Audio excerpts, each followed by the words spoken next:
প্রকৃত ইজ্জত ওয়ালা সে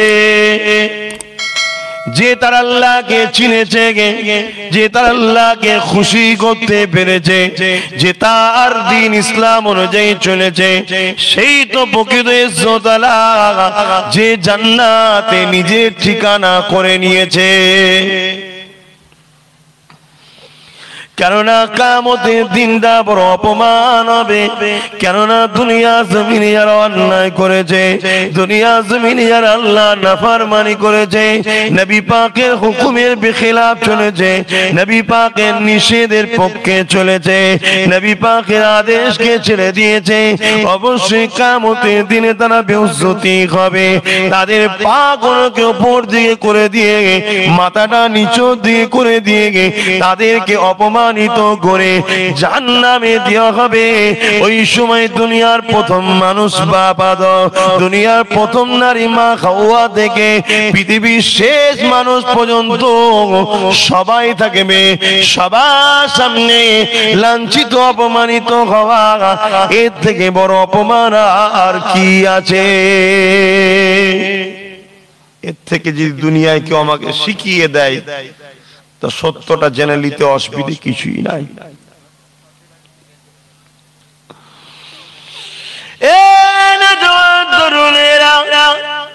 আব্বা জানেরা, আম্মা জানেরা, দুনিয়ায় মায়া জানে জড়িয়ে সংসার জিন্দেগি করতে হবে। সংসার করাটাও ইবাদত। যদি আমার নবীর আদেশ অনুযায়ী করো, যদি নবীর আদেশ ছেড়ে দিয়ে নিষেধ অনুযায়ী করো, ওই সংসারটা ইবাদত নয়, ওই সংসারটা তোমার জন্য গজব হয়ে যাবে। দুনিয়া তো গজব, আখিরাত তোমাকে বেউজ্জতি হতে হবে। যদি আমার রাসূলের দেখানো রাস্তায় তুমি সংসার করো, ওই সংসারটা তোমার জন্য দুনিয়ায় রহমত হবে, তোমার জন্য ইবাদত হবে, সওয়াব হবে, এবং পরকালে তোমার জন্য নাজাতের ওসিলা হবে।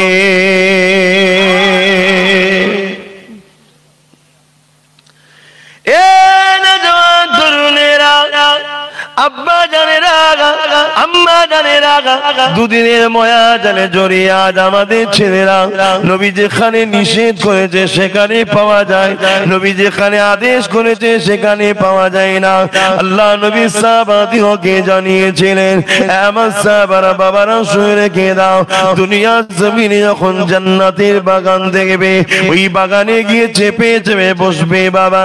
সাহাবা হুজুররা জিজ্ঞাসা করলেন, ইয়া রাসূলুল্লাহ, হাবিবাল্লাহ, দুনিয়া জমিনে আবার জান্নাতের বাগান কোথায় হবে? আল্লাহ নবী জানিয়ে দিয়েছিলেন যে জায়গায় দেখবে ওয়ালা আলাকা যিকির, আল্লাহর কথা হবে, ওটা হলো দুনিয়া জমিনে জান্নাতের বাগান। ওই জায়গায় গিয়ে তোমরা বসে যাবে বাবা।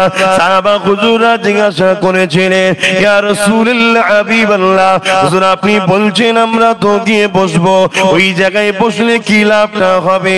আল্লাহ নবী সাহাবাদিকে বলেছিলেন, আমার সাহাবারা আমার উম্মত উম্মতিদের জানিয়ে দেবে, ওই জায়গায় যারা এসে বসবে শরিয়াতি পন্থাতে, ইসলামী লেবাসেতে, কোরআন সুন্নাহর কথা শোনার জন্য, আল্লাহ পাকের কথা শোনার জন্য, হাদিসের কথাটাও আল্লাহ পাকের কথা, কেননা নবীর মাধ্যম দিয়ে আর একটা ডাইরেক্ট আল্লাহ কোরআন।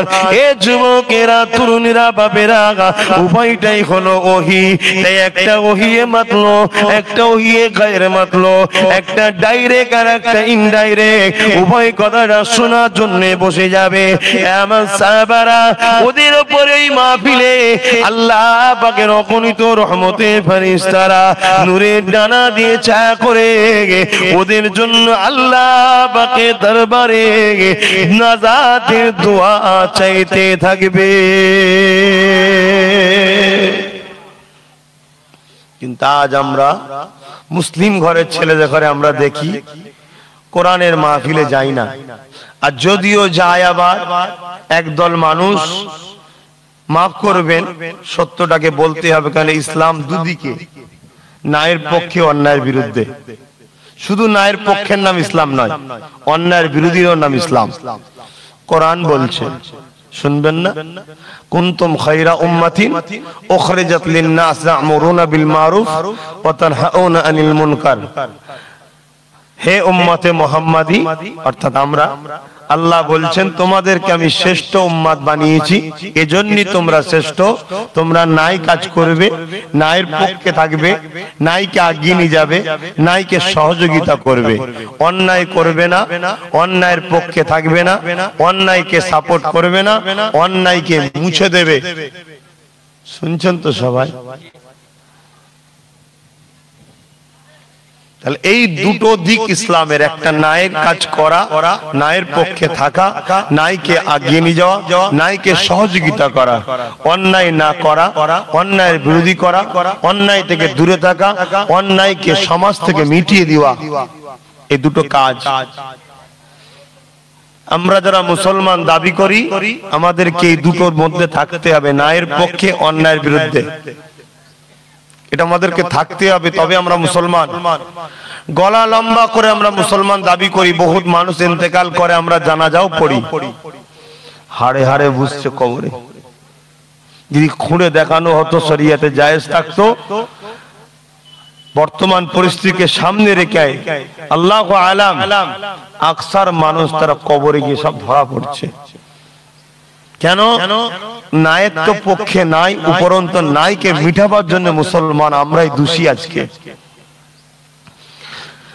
আল্লাহ নবী যেখানে বললেন, আমার মান্যওয়ালারা, বাবারা, তোমরা কোরআনের মাহফিলে যাবে, আল্লাহর কথা যেখানে আলোচনা হবে ওখানে যাবে, শরিয়াতি আলোচনার মাহফিল গুলোই যাবে, ওখানে তোমরা গিয়ে চেপে চেপে বসবে, ওখানে তোমরা আল্লাহর কথা শুনবে, আল্লাহু আকবার বলবে, সুবহানাল্লাহ বলবে।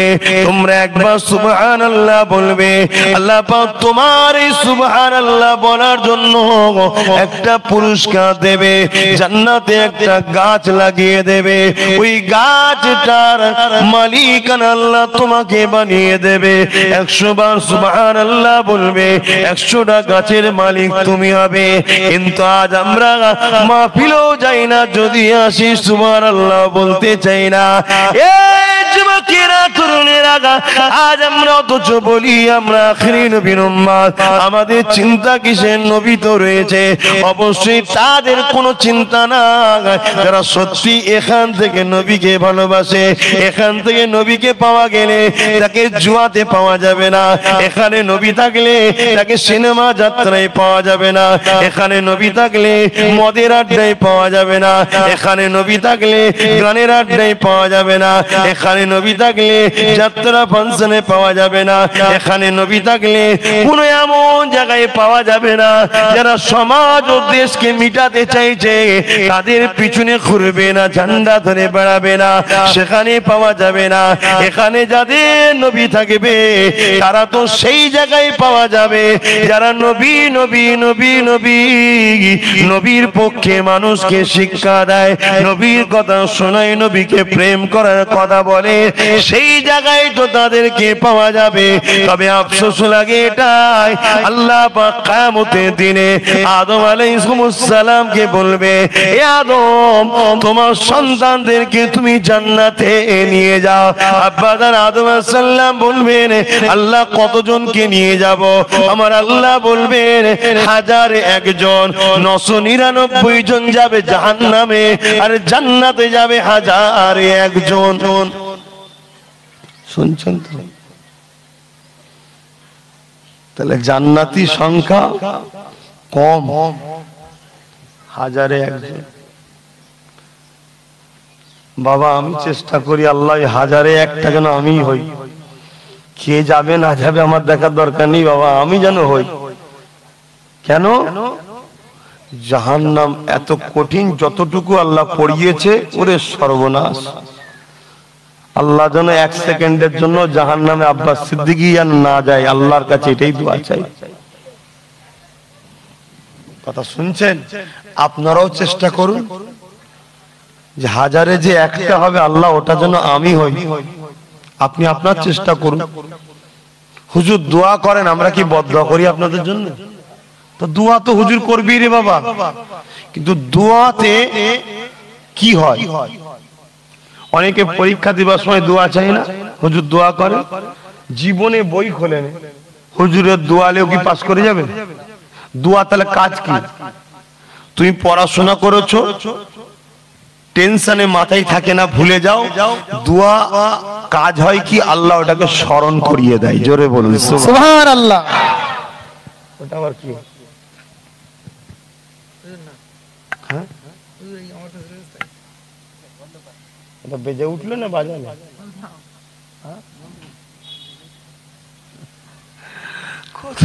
কোন জ্বালা! হাসছেন, ঠিক আছে, আমিও হাসছি, আল্লাহ পাকের নবীর উম্মত, কিন্তু আখিরাতের কথা একটু ভাবেন। বেশি দিন নয়, পাড়ায় প্রায় জানাজা হচ্ছে, এলাকায় প্রায় জানাজা হচ্ছে, হয় না? হয়নি? বুড়োদের শুধু হয়, জন ছেলেদেরও হয়, যুবতী মেয়েদেরও হয়। জানি কাজ কাম করতে হবে, সংসার করতে হবে, সবটাই দেখতে হবে, কিন্তু এত গাফলতি ভালো নয়। হককে মিটাবার জন্য দুই শ্রেণীর মানুষ উঠে পড়ে লেগেছে। হক অর্থাৎ আল্লাহর দ্বীন। হক বলতে কি? আল্লাহর দ্বীন অর্থাৎ ইসলাম। ইসলামকে মিটাবার দুই শ্রেণীর মানুষ উঠে পড়ে লেগেছে। একটা হলো যারা ক্ষমতার জোরে মানুষের প্রভু হতে চায়। মানুষের মধ্যে এমন লোক আছে না? নাই? একটু হ্যাকি না বলেন। যেমন নাম একটা বলুন, বেঁচে থাকুক বা মরে গেছে, একটা নাম বলুন। আবু জেহেল, ফেরাউন, নমরুদ, চেনেন তো আপনারা? তা আজকের দিনেও যারা বেঁচে আছে, আম মানুষ, আপনাদের নাম লিখতে হবে না, কিন্তু এরকম মাইন্ডের লোক আছে না? নাই? তারা হচ্ছে ইসলামের একটা দুশমন। কেন? তারা অন্যায় করে আর ইসলাম অন্যায়ের বিরুদ্ধে, তাই তারা ভয় করে ইসলাম থাকলে মানুষের চোখ খুলে দেবে। তারা চায় মানুষকে নিজের দাস বানিয়ে রাখবো, দাসী বানিয়ে রাখবো, আর ইসলাম মানুষকে মানুষের দাস দাসী থেকে বাঁচিয়ে এক আল্লাহর দাসত্ব করা শিখায়। তাই তারা ইসলামের ক্ষতি করতে চায়, এই একটা দুশমন। কিন্তু তারা কিভাবে ক্ষতি করবে? তারা যদি আমাদের ঘরে এসে বলে যে নামাজ 4 ওয়াক্ত, কেউ মানবে? তারা যদি আমাদের ঘরে এসে বলে নবী পাক মরে গেছে, কেউ মানবে? তারা কি করে? ডাইরেক্ট আমাদের উপরে পেশাব দেয়, জুলুম করে। কিন্তু তারা জুলুম করে কি দেখেছে? লাভের থেকে ক্ষতি তাদেরই হয়ে গেছে। যেমন আবু জেহেল জুলুম করেছিল, হযরতে বেলালের উপরে অত্যাচার করেছিল, হযরতে খাব্বাবের উপরে অত্যাচার করেছিল, হযরতে খুবাইবের উপরে অত্যাচার করেছিল, হযরতে আম্মা জান সুমাইয়া হুজুরের উপরে অত্যাচার করেছিল, হযরতে সালমান ফারসি হুজুরের উপরে অত্যাচার করেছিল। এক কথা, আমার নবী পাকের প্রথম জীবনে সাহাবীদের উপরে অত্যাচার করেছিল। এই অত্যাচার করে কি দেখেছিল আবু জেহেল? কেমন অত্যাচার করেছিল? সাহাবা হুজুরদেরকে গরম পানির উপরে শুইয়ে দিয়েছে, তাদের বুকে ভারী পাথর চেপিয়ে দিয়েছে, রডকে গরম করে মুখে ছেঁকা দিয়েছে। এত কষ্ট দেওয়ার পরও এই মানুষের প্রভু যারা হতে চেয়েছিল আবু জেহেল, উতবা, সাইবা, এরা কি দেখেছিল? যে তাদের ঈমান কারা তো দূরের কথা, তারা আরো শক্তিশালী হয়ে গেল। আর এই খবরটা চতুর্দিকে ছড়িয়ে গেল, সবাই দিবানা হয়ে গেল। আরে কি এমন মুহাম্মাদের মধ্যে আছে তার প্রেমিকদের উপরে এত অত্যাচার হলো, তারা মুহাম্মাদকে ছাড়ে না। তখন দলে দলে যখনই আমার নবীর কাছে লোক এসেছে, নবীর সত্যকে জানতে পেরে তারা সবাই নবীর প্রেমে দিবানা হয়ে এক আল্লাহকে খোদা বলে মানে নিয়েছে।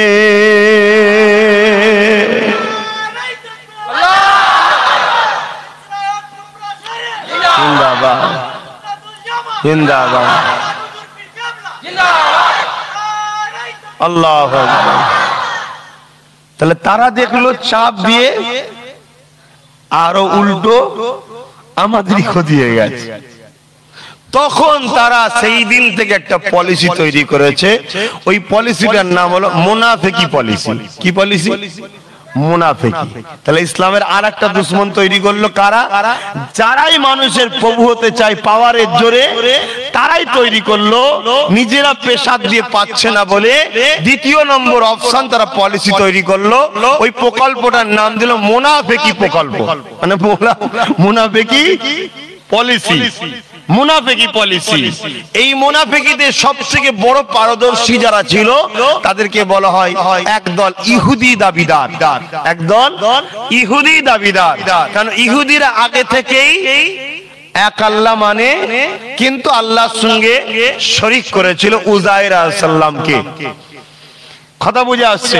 ইহুদিদের মুখেও দাঁড়ি, ইহুদিরাও আসমানি কিতাব পড়েছে, তাই তারা ধর্ম টর্ম সম্বন্ধে ভালো জানে। তাই ইহুদিদের ঘরে পলিসি হিসাবে লাগানো হলো। তারা কি করলো? মাথায় টুপি দিয়ে মুখে দাঁড়িয়ে রেখে সমাজের মধ্যে ঢুকলো। ঢুকে যে পাওয়ারের জোরে এত কষ্ট গুলোকেও সহ্য করার পরে নবী ছাড়তো না, সেই পাওয়ার গুলো আমাদের কাছ থেকে কিনে নিচ্ছে। সেই পাওয়ারটা কি? আল্লাহর প্রেম, নবীর প্রেম। আজকে আমাদের ঘরের ছেলেদের অন্তরে আল্লাহর প্রেম, নবীর প্রেম আছে? আছে? কোথায় আছে? কোথায় আছে? আমাদের ছেলেদের অন্তরে আল্লাহর প্রেম, নবীর প্রেম নেই। আমাদের ছেলের অন্তরে আল্লাহর প্রেম, নবীর প্রেম কেড়ে নিয়ে ঢুকিয়ে দিয়েছে সুদের প্রেম, ঘুষের প্রেম, বন্ধন লোনের প্রেম। ফ্রিতে কিছু পেলে সেই ফ্রি হারাম হোক দেখার দরকার নেই, সেটা খাবার প্রেম। মসজিদ যাচ্ছে যাক, আমার পার্টি অফিস থাক। মসজিদ যাচ্ছে যাক, আমার নেতার বাড়িটা থাক। মাদ্রাসা যাচ্ছে যাক, আমার দল মিথ্যা চোর প্রমাণ হলো থাক। আজকে আমাদের ঘরের ছেলেদের অন্তরে এই দুনিয়ার প্রেম ঢুকিয়ে দিয়েছে। এটা পলিসি।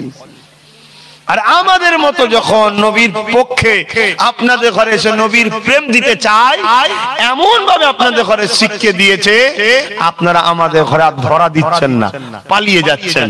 কেন? আপনাদের ব্রেনে ঢুকে গেছে পীর মানে একটা ব্যবসা, পীর মানে শিরক, ওটা শয়তানি কাজ। এটাও ঢোকানো হচ্ছে না? ঢুকানো হচ্ছে। তাহলে আপনারা কত দূর আমাদের থেকে পালাতে চাইছেন বুঝতে পারছেন? এবার আমরা যদি ধরতে না পারি আপনাদের ঘরে, তাহলে আমরা কি করে নবীর প্রেমটা আপনার দিলে ঢুকাবো? আর নবীর প্রেম, আল্লাহর প্রেম যে এসে যাবে, আবার আপনাকে যদি গরম করার আগুন টকবকে আংরাতেও বসিয়ে দেয়, আল্লাহর কসম দিয়ে বলে যাচ্ছি, ওই আগুন আপনার কোমরে গোস্ত পানি বাইরে বাড়িয়ে আগুন নিভিয়ে যাবে। আপনার দিল থেকে ঈমানের আগুনকে তারা ঠান্ডা করতে পারবে না। জোরে বলুন সুবহানাল্লাহ। কিন্তু আপনারা ধরা দিচ্ছেন না। ওই তো দেখা বছরে একবার জলসা, 2 ঘন্টা এসে বাবারা বাবারা এই করো বাবা, ওই করো বাবা, এই করো বাবা, কি হবে?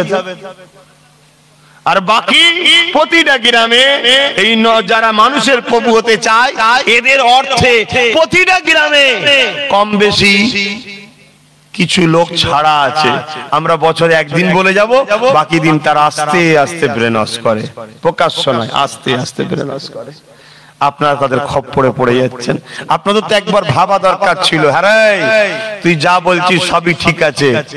আমার দাদা হুজুর রহমাতুল্লাহ আলাইহি, তিনি কি কোরআন জানতো না? তুই জেনে গেছিস।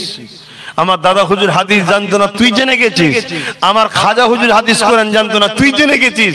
আমার ইমামে আজম হাদিস কোরআন জানতো না? তুই আজকে জেনে গেলি।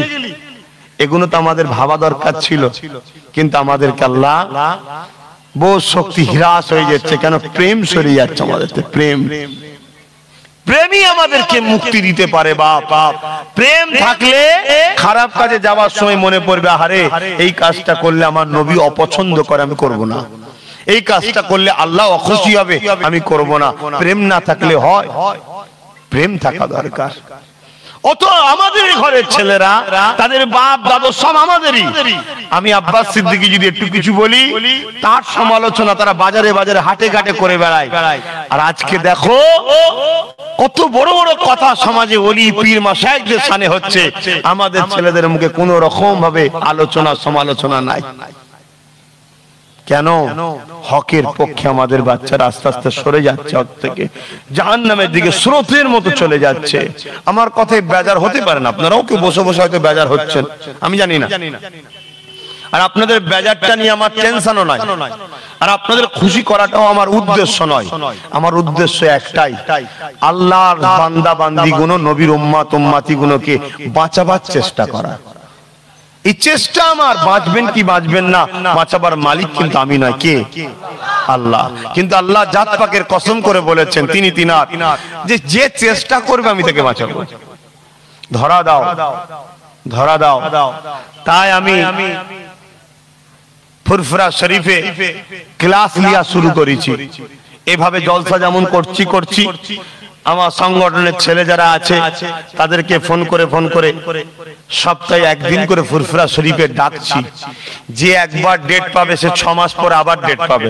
কেন? অনেক ভালোবাসার মানুষ আছে বা তোমার এলাকায় কম থাকতে পারে, আলহামদুলিল্লাহ অনেক ভালোবাসার মানুষ বাংলাতে আছে আমার। তাই সবাইকে ডেটটা দিতে হবে। তা যে একবার ডেট পাবে মিনিমাম 6 মাস 7 মাস পরে আবার ডেট পাবে ইনশাআল্লাহ। ওই যে একবার কাছে এসে যে বসছে, আল্লাহ শুকর, যেভাবে ওকে ট্রেনিং দেওয়া হচ্ছে, যেভাবে ওকে শিখাচ্ছি, আশা রাখা যায় 6 মাস ওই চার্জ ওর চলবে ইনশাআল্লাহ। আমার মনে হয় এটা দরকার ছিল, তাই করছি। কি গো আব্বারা, ঠিক করছি তো নাকি? কেন আল্লাহ কারে আমার মুরব্বী বাপেরা ঠিক আছে, যুবক গুলোকে বুঝার বিষয়, ভাবার বিষয়। তা তোমরাও যারা এখনো বাকি আছো আহলে সুন্নাত ওয়াল জামাতে, তোমরা ঢোকো, তবে তো নামে তোমাদের পাবো, অ্যাড্রেস নাম পাবো, তবে তো ডাকতে পারবো। আর নাই কি করে খুঁজে পাবো কার নাম, অ্যাড্রেস, কার ফোন নম্বর, কার কি আমার কাছে আছে? ওই সদস্য যখন হয় তার একটা নাম অ্যাড্রেস নেওয়া হচ্ছে, সেই অ্যাড্রেসে তাকে ডাকা হচ্ছে। ভুল আমাকে বুঝবেন না, কেন না আখেরি জাবান আল্লাহ নবী জানিয়ে দিয়েছেন, বাবারা হাতের তালুতে আগুন রাখা না সহজ হবে, ঈমান বাঁচানো বড় কষ্ট হবে। আল্লাহ নবী আরো জানিয়ে দিয়ে, আমার উম্মাত উম্মাতিরা বাবারা শুনে রেখে দাও, বনী ইসরাইল কওমের মধ্যে 72 দলে বিভক্ত হয়ে গেছে। আমার উম্মাত দাবিদারদের মধ্যে 73 দলে বিভক্ত হবে। 73 দলই আল্লাহকে মানবে, 73 দলই নামাজ পড়বে, 73 দলই রোজা রাখবে, 73 দলই হজ করবে, 73 দলই দাঁড়ি থাকবে, 73 দলই আলেম থাকবে, 73 দলই বলবে কোরআন বলছি, 73 দলই বলবে হাদিস বলছি। এরপরও নবী বললেন 72টা জাহান্নামী হবে, একটি দল জান্নাতি হবে। সাহাবা হুজুররা জিজ্ঞাসা করলেন, ইয়া রাসূলুল্লাহ, হাবিবাল্লাহ, কোন দলটা জান্নাতি হবে? নবী আমার নূরের জবানে জানিয়ে দিলে, আমার সাহাবারা, সেই দলটার নাম হলো আহলে সুন্নাত ওয়াল জামাত। যে দলে আমার সুন্নাত আছে, আমার সাহাবাদের সুন্নাত আছে। সুন্নাত কাকে বলা হয়? নবী যেটা করেছেন, সাহাবারা যেটা করেছেন, এই দলটা হলো জান্নাতি দল। এই দলটা যাবে জান্নাতে, বাকি 72 দল যাবে জাহান্নামে। এই যুবকেরা নবী আমার সাহাবাদেরকে যখন বলে, আল্লাহ নবীর সাহাবারা জিজ্ঞাসা করে, ইয়া রাসূলুল্লাহ, হাবিবাল্লাহ, এই জাহান্নামে যাওয়ার কারণটা কি হবে? তাদের এত সুন্দর নামাজ, এত সুন্দর কোরআন তেলাওয়াত, এত সুন্দর দ্বীনের প্রচার, এত সুন্দর কিছু থাকার পরেও তাও জাহান্নামী হবে কেন? আল্লাহ নবী জানিয়ে দিলে, তাদের মধ্যে আমি নবী আমার হাইয়া থাকবে না, অর্থাৎ আমি নবীর আদব, সম্মান, প্রেম, ভালোবাসা থাকবে না। এই জন্য নামাজও বেকার হয়ে যাবে, রোজাও বেকার হয়ে যাবে, তেলাওয়াতও বেকার হয়ে যাবে, বরবাদ হয়ে যাবে। এই যুবক শুনে রেখে দাও, পৃথিবীর জমিনে আজ নতুন করে দেখা যায় কি সুন্দর সুন্দর কারি সাহেব বেরিয়েছে, কি সুন্দর কোরআন তেলাওয়াত করতে লেগেছে। আল্লাহু আ'লাম, এদের মধ্যে থেকে অনেকে রিসেন্ট দেখা যায় আমার বাংলাতেও আসছে। কারো সমালোচনা করছি মনে হচ্ছে নাকি? দেখুন, তাহলে ছেড়ে দিচ্ছি বাপ, কেন আমার বাড়িতে খাবারের অভাব নেই। আমার সকাল সকাল ঘুম ছেড়ে দিয়ে ফজরের নামাজ পড়ে এই ঠান্ডায় ট্যাঙ্কির পানি গায়ে দিলে বোঝা যায় যে কি হচ্ছে। কথা বুঝছেন না? চোর যদি ধরা পড়ে, গলা পরিমাণ ট্যাঙ্কিতে ডুবিয়ে রাখলেই সারা রাত ঠিক হয়ে যাবে চোর, আর জীবনে চুরি করবে না। যা ঠান্ডা পানি, ভাববেন হুজুরের এত টাকা গিজার নেই, আল্লাহ দিয়েছে। কিন্তু এই ঠান্ডা গরম পানি মিশালে আমার কষ্ট হয়, সাইনাসের সমস্যা আছে তো শরৎ গরম হয়ে যায়। হয় পুরো গরম লাও, পুরো গরম দিলে আবার চুল উঠে চলে যাবে জ্বালা, আর ঠান্ডা নিলে শরীর ঠিক থাকবে। কষ্ট হয় ঠিকই, কিন্তু 2-4 মগ দিয়ে দিবার পরে দেখবেন তারপরে খুব ভাল লাগে, আবার তখন আর ছাড়তে ইচ্ছা করে ঢেলেই যায়। এত কষ্ট করে এসে কি মনে করেছেন পেটের জ্বালাই এসছি নাকি? আপনাদের ভালোবাসি, কেন আপনাদের সঙ্গে আমার সঙ্গে যিনা সম্পর্ক রয়েছে আপনাদের সঙ্গে তিনার সম্পর্ক আছে। তিনি হলেন মুজাদ্দিদ জামান দাদা হুজুর পীর কেবলা। দাদা হুজুরের রুহানি বাচ্চা আপনারা, আর আমরা খুনের বাচ্চা, তাই বুঝাতে এসেছি। রিসেন্ট দেখা যাচ্ছে কিছু কিছু দরবার, সেই সব দরবার আমাদেরই দরবার, তাদের বাপ দাদা সব আমাদেরই ছিল। এখন সে সব দরবারে বিদেশ থেকে সব কারি সাহেব এসছে, ইমাম সাহেব এসছে, কথা বুঝাচ্ছে অমুক মসজিদের ইমাম, অমুক সাহেবের কারি সাহেব। তাদের আকীদা কি আহলে সুন্নাত ওয়াল জামাতের? তারা কি ইমামে আজম আবু হানিফাকে মানে? তারা কি আমার রাসূলুল্লাহকে হায়াতুন নবী বলে মানে? তারা কি আমার রাসূল পাক সাল্লাল্লাহু আলাইহি সাল্লামকে নূর বলে মানে? তারা আমার নবী পাককে কি দাঁড়িয়ে সালাম দেওয়া পছন্দ করে? তারা কি আমার নবীর শাফাআত করতে পারবে মানে? আর আমরা হা করার মতো হুজুর এনেছে, হ্যাঁ কিয়ামতের দিন হুজুরও বাঁচাতে পারবে না বাপ। কথা বুঝছেন না, বোঝেন না? কিয়ামতের দিন সর্বপ্রথম যিনি কথা বলবেন তিনি হলেন আমিনা লাল। জোরে বলুন সুবহানাল্লাহ। আকীদা ঠিক করো, নীতি ঠিক করো। আমি আব্বাস সিদ্দিকীকে দেখেছেন আপনারা? আমি একা থাকা পছন্দ করি, নীতি বিসর্জন পছন্দ করি না। অনেকে আমাকে বলে বড্ড একঘেয়ে, যা বলিস বলকে যা বাবা, কারো কথায় আমি কান দিই না। আমার একটাই লক্ষ্য, দাদা হুজুর 5 হুজুরের মাধ্যম দিয়ে আমার রাসূলুল্লাহকে ধরা, সাহাবাদেরকে ধরা। যত ওলি পীর পয়গম্বর আছে সবার জুতো মাথায় রাখি, দাদা হুজুর 5 হুজুরের মাধ্যম দিয়ে আমার রাসূল ও সাহাবাদেরকে ধরা, এটা আমার লক্ষ্য। কি এই কথা আপনাদের কষ্ট দিলাম নাকি? কেননা সমাজে আজ 2 ধরনের দুশমন। ঢুকবে বড় সুন্দর করে সেজে, ঢুকবে বড় সুন্দর করে সেজে গুজে, ঢোকার পরে সুন্দর করে তোমাকে ইমামতি দেখিয়ে দেবে, সুন্দর করে ঢোকার পরে তোমাকে কিরাত ও তিলাওয়াত শুনিয়ে দেবে। এই জন্য আমি প্রায় বলি কোরআনের অত গভীর আপনারা বুঝবেন না, হাদিসের অত মাসলা আপনারা বুঝবেন না। এই জন্য আমাদের বাচ্চাদের উচিত ইসলামের ইতিহাসটা পড়া। আজকে যে জেরুজালেমে মসজিদে আকসা রয়েছে, যে মসজিদে আকসা এই যুবকের একটা সময় দখল করে নিয়েছিল জালিমরা, তাদের হাত থেকে উদ্ধার করেছিল ইসলামের ইতিহাসের একজন রাজা, নাম তিনি সালাউদ্দিন আইবি রাহমাহুল্লাহ। বেশক তিনি আল্লাহ পাকের বড় প্রেমিক বান্দা ছিলেন। উনি যখন এই মসজিদে আকসাকে সন্ত্রাসদের হাত থেকে উদ্ধার করলেন, সবাই মুসলমান আনন্দে, সবাই মুসলমান খুশিতে লেগেছে। কিন্তু সালাউদ্দিন আইবি হুজুর নিজের ঘরের মধ্যে বন্দী হয়ে মনটা বড় মরা করে বসে রয়েছে। ওনার কাছে যারা সেনা প্রধান ছিল, প্রধান এসে তিনাকে বলতে লেগেছে, হুজুর আজকে এত বড় একটা পুণ্য কাজ আমরা করলাম, সন্ত্রাসীর হাত থেকে আল্লাহ পাকের ঘর মসজিদে আকসাকে আমরা আজাদ করলাম, উদ্ধার করলাম, সবাই খুশি আনন্দ করছে। হুজুর আপনার মনটা কেন এত মরা? হুজুর আমার বলতে লেগেছেন, বাবারা প্রকাশ্য দুশমনের সঙ্গে লড়াই করা জিতা সম্ভব আছে, কিন্তু আমি ভাবতে লেগেছি এখনো আমার কওমের মধ্যে কিছু মুনাফিক গাদ্দার আছে, এগুলো যদি শেষ না করে দিয়ে যাওয়া যায় খুব তাড়াতাড়ি আবার মসজিদে আকসা বেদখল হয়ে যাবে। ওই সময় সালাউদ্দিন আইবি একজন দুজন নয় 3000 ইমাম আলেম মুফতি কারীকে কতল করেছিল। কত বলবেন তো? আমি বুঝতে পারছি না, আমার আলোচনাটা কি অপছন্দ হচ্ছে নাকি? কত? কারা তার মানুষ? আলেম, হাফেজ, ইমাম, কারি, এবং আমাদের এই ছোট ছোট মসজিদের মতো নয়, তারা এক একজনের পিছনে লক্ষ লক্ষ লোক নামাজ পড়তো।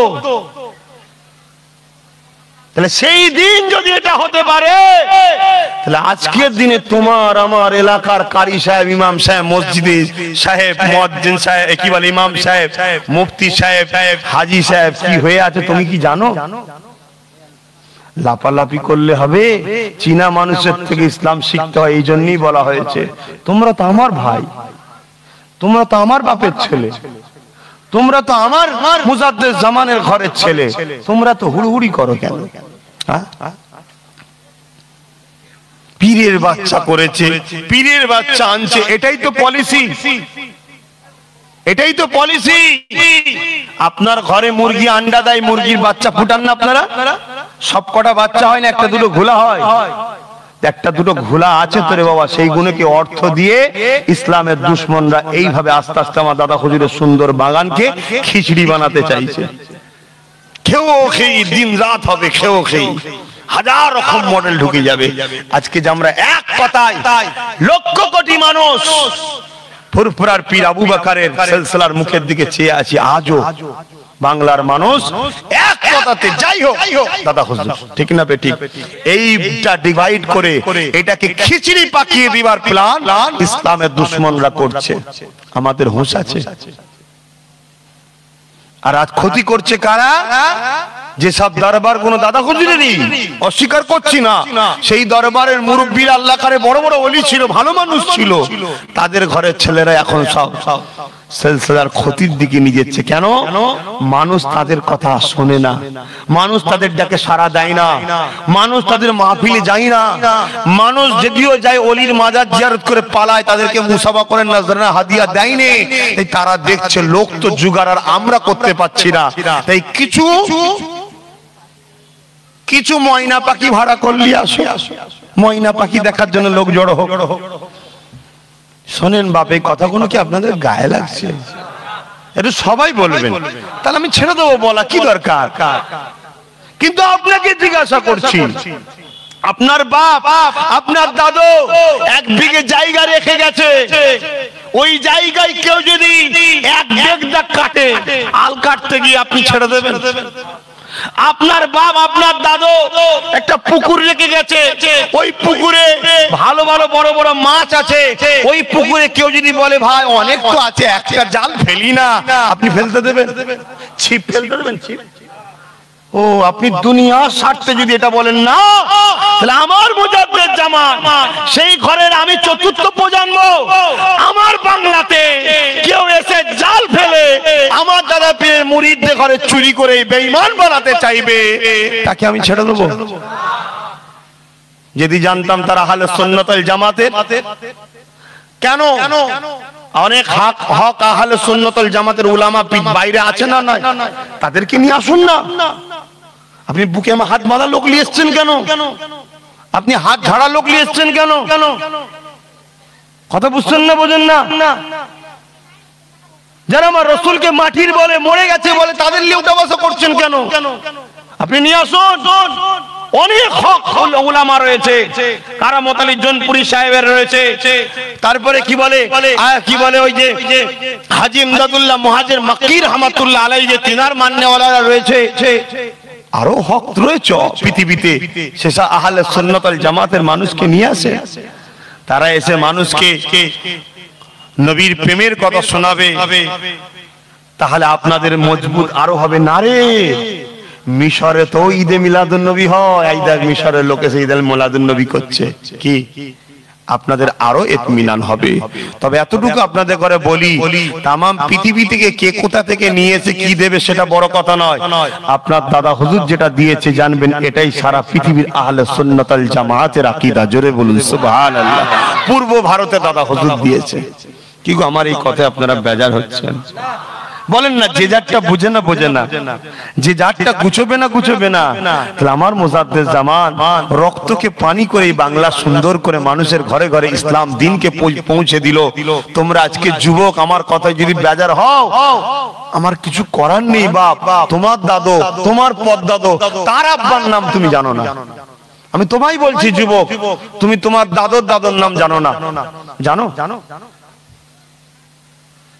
এই বাংলা ইসলাম ছিল না। দাদা হুজুর অনেক কষ্ট করেছে, কবরে গিয়ে দেখেছে হিজড়ে নাচ হচ্ছে কবরস্থানে, মাজার গুলোতে ঢোল বাজনা বাজানো হচ্ছে, সেজদা করা হচ্ছে, পীরের নামে বিসমিল্লাহ আল্লাহু আকবার না, পীরের নামে জবাই হচ্ছে। এত নোংরা ছিল। দাদা হুজুর রহমাতুল্লাহ আলাইহি তাদেরকে বলতে কাছে তারা বাঁশ তুলেছে দাদা হুজুরকে মারবে বলে। তুমি জানো ইতিহাস? তোমরা পড়োনি, তোমরা তো পড়োনি। সবচেয়ে বড় দুঃখ এটাই, সবচেয়ে বড় দুঃখ এটা যে আমার ঘরের বাচ্চারা পড়াশোনা করে না। আল্লাহর রাস্তা তোমাদের ঘরে বলে যাই, বই পড়ো। বশিরা হুজুরের লেখা, মুফতি আজম মেজো হুজুরের লেখা, আরো দাদা হুজুরের খলিফাদের লেখা, ফুরফুরা শরীফের ইতিহাস, পশ্চিম বাংলায় ইসলাম এলো কিভাবে, ভারতে ইসলাম এলো কিভাবে, এইসব ইতিহাসগুলো পড়ো তোমরা, নাই বরবাদ হয়ে যাবে। আর আমি যখন এসে বুঝাতে চাইবো তখন তোমাদের মনে খারাপ লাগবে। এইসব কথা বলার কি দরকার? প্লেন দুটো কথা বলে চলে যাবে, একটু শুনবো। তোমাদের যদি পড়া থাকতো তাহলে এইসব ময়না পাখি ঢুকতো না, যাদেরকে দেখতে খুব ভালো লাগে কিন্তু তাদের ভেতরটার বুলি খুব খারাপ। তারা আমার নবীকে সম্মান করে না, প্যার করে না, আমার নবীর সামনে গুস্তাখি রাখে, আমার নবীর সামনে বুকস রাখে। আর আমার নবী ছাড়া কোনোদিন আল্লাহ পাবে এই দুনিয়ায় একটা লোক দেখাতে পারবেন না। নবীকে বাদ দিয়ে আল্লাহ পাওয়া যাবে?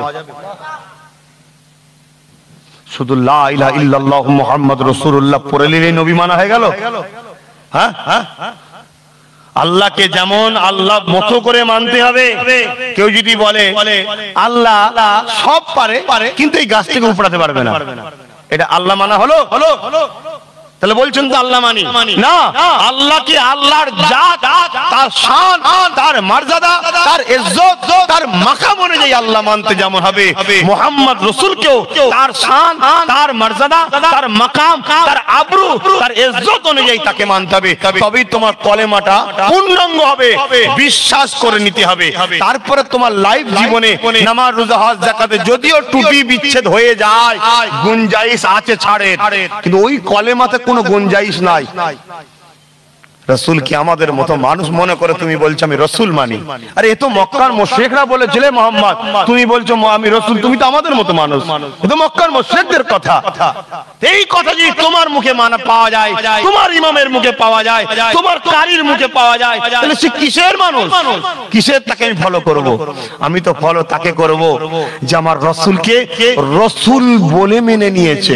কেন আল্লাহ বলেনি যে তোমরা আমার রাসূলকে এই বলে মানো, ওই বলে মানো, রাসূল বলে মানো, যিনি গায়েবের খবর আমাদের কাছে দিতে এসেছে। জোরে বলুন সুবহানাল্লাহ। দেখো বাপ ভাইরা, আমি আবার একবার বলছি, এই লড়াই আমার রাসূলের দ্বীনের জন্য হচ্ছে। চলবে না বাধ্য দেবো? আপনারা বলুন, আপনারা বলুন, চলবে না বাধ্য দেবো? আপনারা আমায় ভুল বুঝছেন না তো? তাই আপনাদের কাছে অনুরোধ আমার, আপনারা জীবনী পড়ুন, ইতিহাস পড়ুন, দেখুন। সালাউদ্দিন আইবি সাহেব একজন জগৎ বিখ্যাত আল্লাহর ওলিও ছিলেন, যিনি মসজিদে আকসাকে হিফাজত করেছে। তুমি আমি তো নিজের এলাকার মসজিদকে হিফাজত করতে পারছি না। তুমি আমি ঈমান এত দুর্বল হয়ে গেছে, যারা আল্লাহর ঘরে তালা মারে তাদেরকেই তুমি আমি সাপোর্ট করে আরো শক্তিশালী করি। আর সালাউদ্দিন আইবি মসজিদে আকসার হিফাজতের জন্য জানকে বাজি লাগিয়ে দিয়ে আল্লাহর ঘরকে ইবাদত করেছে। তিনি বলছেন যে আমার সমাজে একদল ছদ্মবেশী মুনাফিক আছে, এদেরকে যতক্ষণ না শেষ করা যাচ্ছে ততক্ষণ আমার শান্তির ঘুম আসবে না। 3000, শুধু তার নয়, তার আগে চলে যাও, তার আগে ইমামে হোসাইন পাককে যখন 25,000 সৈন্য নিয়ে এক সাহাবী হুজুরের ছেলের নেতৃত্বে হুজুরের বিরুদ্ধে লড়াই করতে আলো 25,000, তার মধ্যে শুধু 7,000 ছিল হাফেজ, 3,000 ছিল মুফতি। শুনছেন বাপ? ইমাম হোসাইনের বিরুদ্ধে লড়াই করেছে। তাই তোমাদেরকে বলবো, আব্বাস সিদ্দিকীকেও মানার আগে 100 বার ভাবো, কিন্তু দাদা হুজুরকে মজবুত করে ধরে রাখো যদি বাঁচতে চাও। বাঁচতে যদি চাও, ঈমান যদি বাঁচাতে চাও, এটা আমার কথা। নিতে পারেন, নাও নিতে পারেন, কারণ আলোচনা সমালোচনা থাকতেই পারে, আপনার অধিকার আছে। কিন্তু করুন, গঠনমূলক ভাবে করুন, গঠনমূলক ভাবে করুন, কিন্তু মনে করবেন ঠকলে না হয়। অতি চালাকের কোথায় দড়ি হয় জানেন তো নাকি? ঠকতে না হয়। আজ কিছু মানুষের অভ্যাস হয়ে গেছে, সারা জীবন যে বাপটা আমাকে ছোটবেলা থেকে খাইয়ে খাইয়ে বড় করলো, কোলে করে নিয়ে মাথায় করে নিয়ে কাঁধে করে নিয়ে ঘুরলো, আমার জন্য নিজের জানকে বাজি লাগিয়ে দিল, মাথার ঘামকে পায়ে ফেললো, নিজে কোনোদিন একটা ভালো জামা পরলো না, আমাকে তোমাকে জামা কিনে দিল, বিয়েটা হতে শুধু বাকি, শ্বশুর হয়ে গেল আব্বা আর এ হয়ে গেল বুড়ো। এরকম খসলতের ছেলে আছে না সমাজে? তো সেই সমাজের ছেলে এখন বাপ নতুন নতুন সব আকীদা ধরতে চাইছে, নতুন নতুন সব আকীদা ধরছে। ব্যক্তিগত কারোর সঙ্গে আমার কোনো লড়াই নেই, ব্যক্তিগত কারোর সঙ্গে আমার বন্ধু নাই। আমার বোঝাবার উদ্দেশ্য একটাই, আকীদা ঠিক করুন, ঈমানকে বাঁচান, ঈমান বেঁচিয়ে নামাজ পড়ুন, রোজা রাখুন, হজ করুন, দান খায়রাত করুন, মা বাপকে ভালোবাসুন, বড়দের সম্মান করুন, গরিব অসহায় দিন দুঃখী মিলেমিশে থাকুন, দেশকে ভালোবাসুন, দেশবাসী হিন্দু দলিত আদিবাসী সাঁওতাল সবাইকে ভালোবাসুন।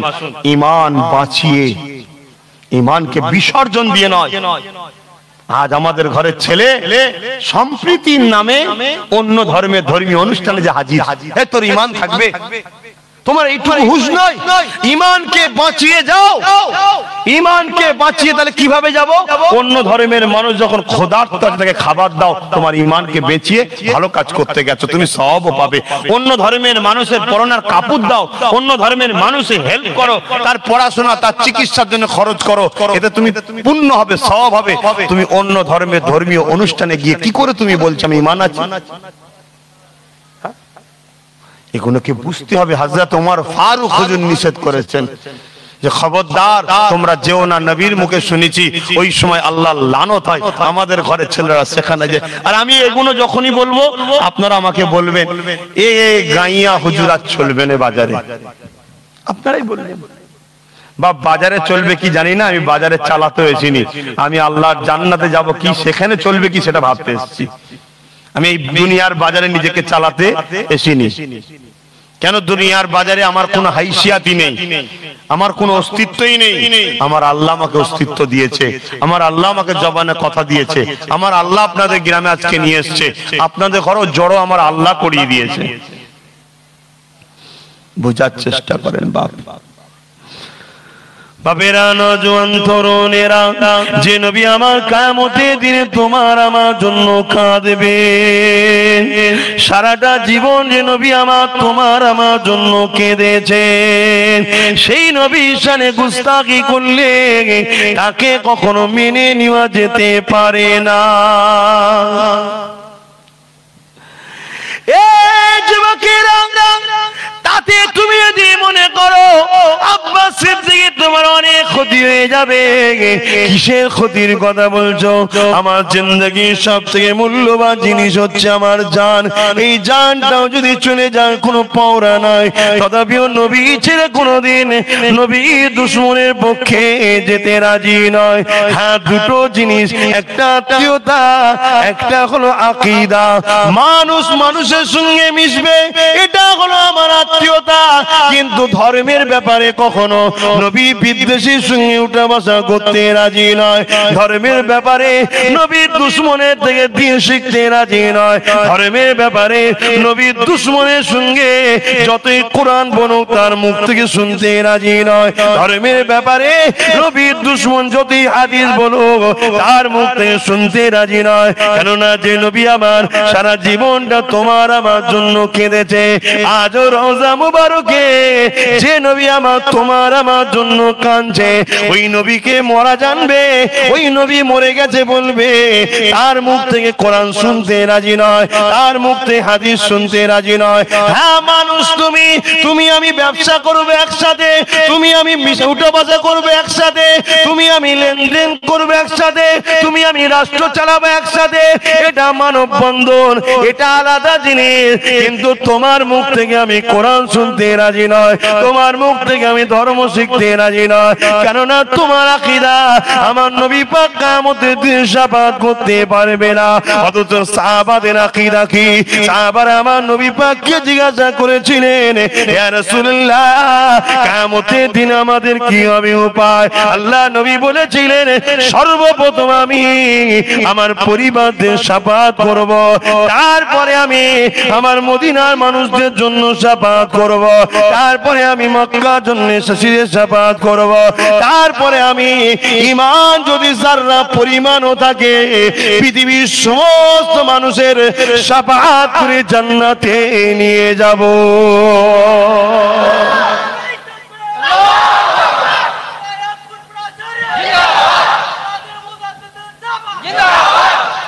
বাপ বাপ ধর্ম চাকার জিনিস নয়, ধর্ম চাকার জিনিস না। একটু চেকে দেখি না, আমি খাবো না, একটু চেকে দেখি কেমন বলছে, একটু যে দেখি, চাকার জিনিস নয়। আপনি কোথায় বসছেন? আপনার উঠা বসা কোথায়? আমাকে আপনারা ভুল বুঝছেন না তো? আবার বলছি, আপনি একটা ইহুদি, খ্রিস্টান, অমুসলিম যে কোনো লোকের সঙ্গে আপনি ব্যবসা বাণিজ্য, লেনদেন, একে অপরকে হেল্প করা, উঠা বসা করা, বন্ধুত্ব করা, দুনিয়াবি ক্ষেত্রে সবটাই ইসলামে জায়েজ আছে। কিন্তু আপনার ধর্ম শিক্ষাটা আপনি কার থেকে নেবেন? আপনার ধর্মীয় কালচার আপনি কার থেকে নেবেন? এই জায়গাটা আপনাকে মাথায় রাখতে হবে। আপনাদের মনে হচ্ছে অসুবিধা হচ্ছে, আর একটু কষ্ট করেন, আধ ঘন্টা আছে, আর একটুখানি কষ্ট করেন, দিয়ে একটু কষ্ট, একটু দরুদ শরীফ আল্লাহুম্মা সাল্লি আলা মাওলানা মুহাম্মাদ ওয়া আলা আলিহি।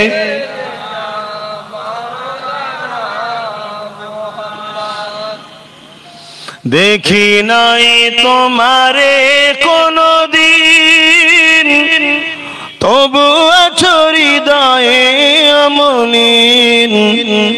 দেখি নাই তোমারে কোনদিন, কোনদিন, কোনদিন, কোনদিন। হে নবী, নবীজি আমার, তুমি আছো হৃদয়ের গভীরে, তুমি আছো হৃদয়ের গভীরে। ভুলবো তোমায় বলো কি করে? কোরআনের পথ খুঁজেছি, হে নবী তোমায় তত চিনেছি। কোরআনের পথ যত খুঁজেছি, হে নবী তোমায় তত চিনেছি। কোরআনই জানিয়েছে আমার, ওয়ারাফা'না লাকা যিকরাক। হে নবী, নবীজি আমার, তুমি আছো হৃদয়ের গভীরে। আল্লাহুম্মা সাল্লি আলা, জোরে জোরে পড়েন,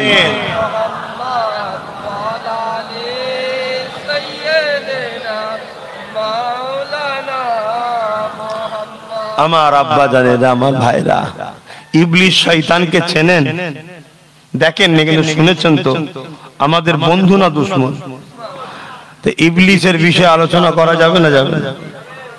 ইবলিস কি একা কাজ করছে না? ওর চালাও আছে, চালাও আছে। চালা কি করে বুঝবেন? এই শিক্ষাটা আমি আমার আব্বা, আমার মা, আমার ভাই, আমার বোনেদেরকে দেব না? সতর্ক করার জন্য। কি গো? সতর্ক করার জন্য। চালা কি করে বুঝবেন? ইবলিসকে চেকতে হবে। ইবলিস 7 কোটি বছর নামাজ পড়েছিল। ক কোটি বছর? আল্লাহকে সেজদা দিয়েছিল 7 কোটি বছর। এমন কোন জায়গা ছিল না যেখানে ইবলিস সেজদা দেয়নি। ইবলিস বিরাট বড় জাননেওয়ালা আলেম ছিল, জ্ঞানী ছিল, বিরাট বড়। এত জ্ঞানী ছিল ফেরেশতাদের ঘরে পড়াতো। শুনছেন? এই ইবলিস আজকে কি আল্লাহর কাছে প্রিয় না কাফের? আল্লাহ নিজে তাকে কাফের বলে দরবার থেকে তার বার করে দিয়েছে। কেন? অপরাধটা কি? অপরাধটা কি? আল্লাহ বলুন বলুন হুকুম মানে নেই।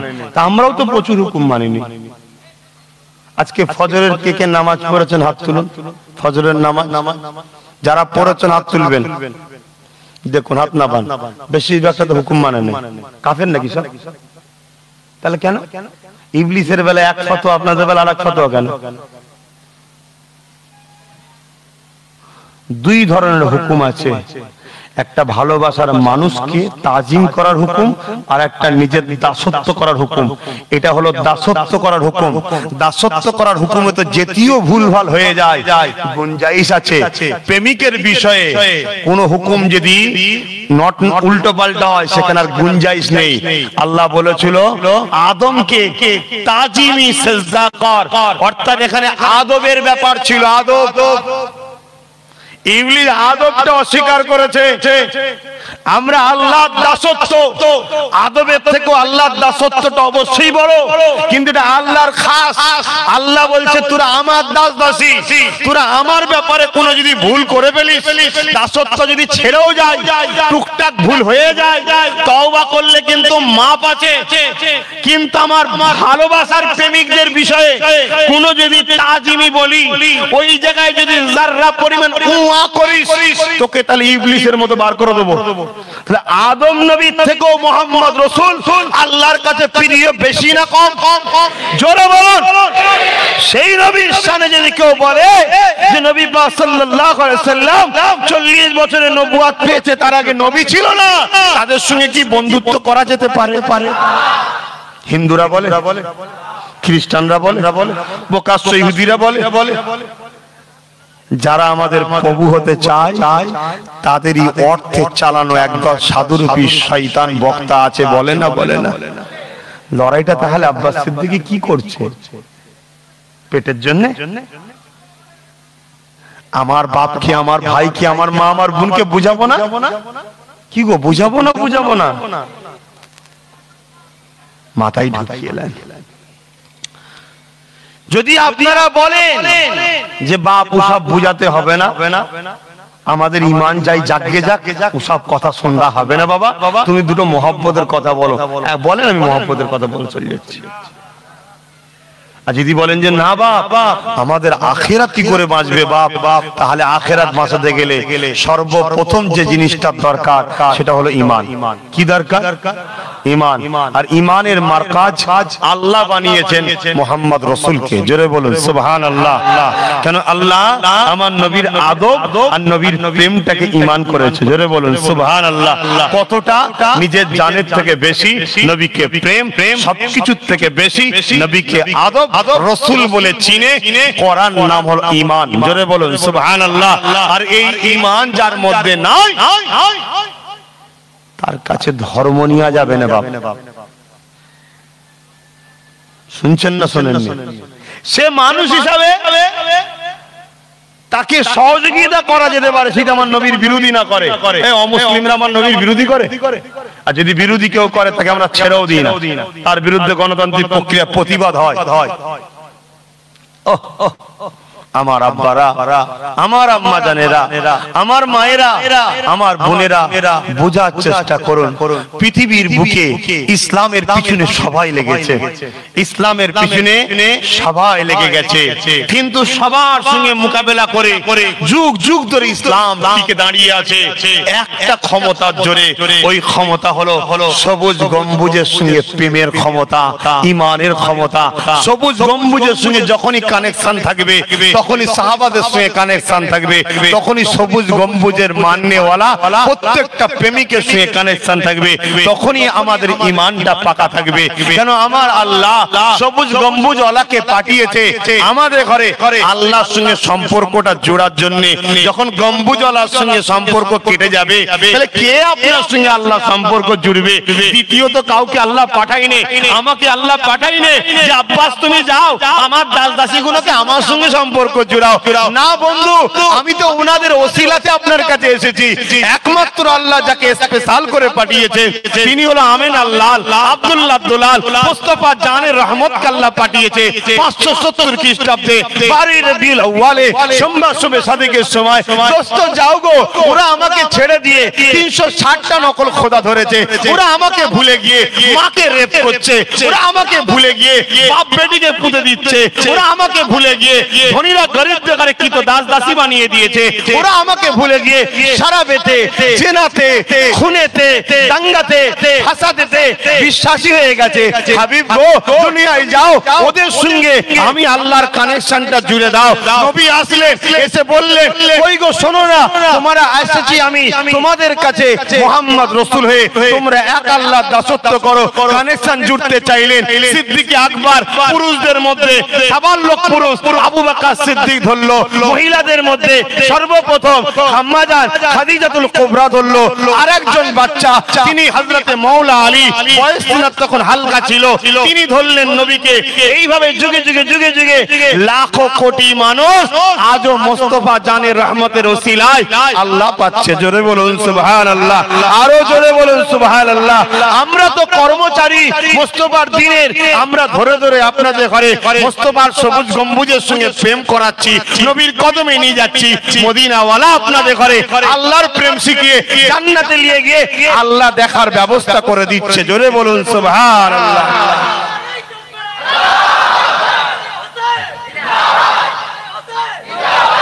ভাই ভাই খুব ভালো তারে বোঝে, আল্লাহু আকবার, খুব ভালো তারে বোঝে। আপনার এলাকায় কোনো বড় ভিআইপি লোক আসলে, দুনিয়াদার ভিআইপির কথা বলছি, দেখা যাবে সে তার রিপোর্ট হবে অনেক কটা চুরি মার্ডার খুন সব আছে, তারপরও বোঝাচ্ছি দুনিয়ায় যাকে ভিআইপি বলা হয়, সেই লোকটা যদি আসে তার আগে কত প্রশাসন আছে, কত লোক আছে, কত কি সিস্টেম আছে, তার সাথে কিভাবে কথা বলতে হবে, কি সিস্টেম আছে, সব ব্যবস্থা তৈরি হয় না, হয় না? হ্যাঁ হ্যাঁ, যিনি দোনো জাহানের মালিক আল্লাহর সঙ্গে তুমি কথা বলবে জান্নাতে গিয়ে, আল্লাহ পাকের সঙ্গে তোমার দেখা হবে, তিনার আদব, তিনার তাজিম, তিনার সঙ্গে কিভাবে কথা বলতে হয়, এই ট্রেনিংটা দিতে হবে না? হবে না? এই ট্রেনিংটা আব্বাস সিদ্দিকী দেবে? আব্বাস সিদ্দিকীর কি হাইসিয়ত আছে? এই ট্রেনিংটা পৃথিবীর কেউ দিতে পারে? এই ট্রেনিংটা দিবার জন্য আল্লাহ স্পেশাল একজনকে পাঠিয়েছে, তিনি হলেন মুহাম্মদ রাসূল। জোরে বলুন সুবহানাল্লাহ। আমাদের কাজ কি? দাদা হুজুরের কাছে নিয়ে যাওয়া, দাদা হুজুরের কাজ রাসূল সাহাবাদের কাছে নিয়ে যাওয়া, সাহাবা হুজুরদের কাজ রাসূলুল্লাহর কাছে নিয়ে যাওয়া। রাসূলুল্লাহকে আল্লাহ যে কাজ দিয়েছে আমাকে আপনাকে আল্লাহর কুদরতি কদমের কাছে নিয়ে যাওয়া, এটাই তো সিস্টেম, একই তো বলা হয় সিলসিলা একটার পর একটা। কিন্তু আজ আমাদের ছেলেরা মডার্ন হয়েছে, সোশ্যাল মিডিয়ায় ধর্ম শিখছে, সোশ্যাল মিডিয়ায় ধর্ম শিখছে। দাদা হুজুর অনেক দিন হয়ে গেছে, আর ভালো লাগছে না। আমাদেরই ঘরের ভালো ভালো ঘরের ছেলেরা, তারাও গন্ডগোল হচ্ছে, মানুষ তো হবে স্বাভাবিক। আমাদের ঘরের ভালো ভালো ঘরের ছেলে, পীর ঘরের ছেলে, দাদা পীরের সিলসিলার খলিফাদের ঘরের ছেলে, ভালো ভালো ঘরের ছেলে, তারা যদি গন্ডগোল হয়ে যাচ্ছে, তাহলে আম মানুষ তো হবে স্বাভাবিক। কিন্তু মনে রাখবেন, কে খলিফার ছেলে, কে পীরের ছেলে, ও দেখে লাভ নেই। আমি জান্নাত গেলে আমি শান্তি পাবো, আমি জাহান্নামে গেলে আমি কষ্ট পাবো, অন্যজন কষ্ট পাবে না।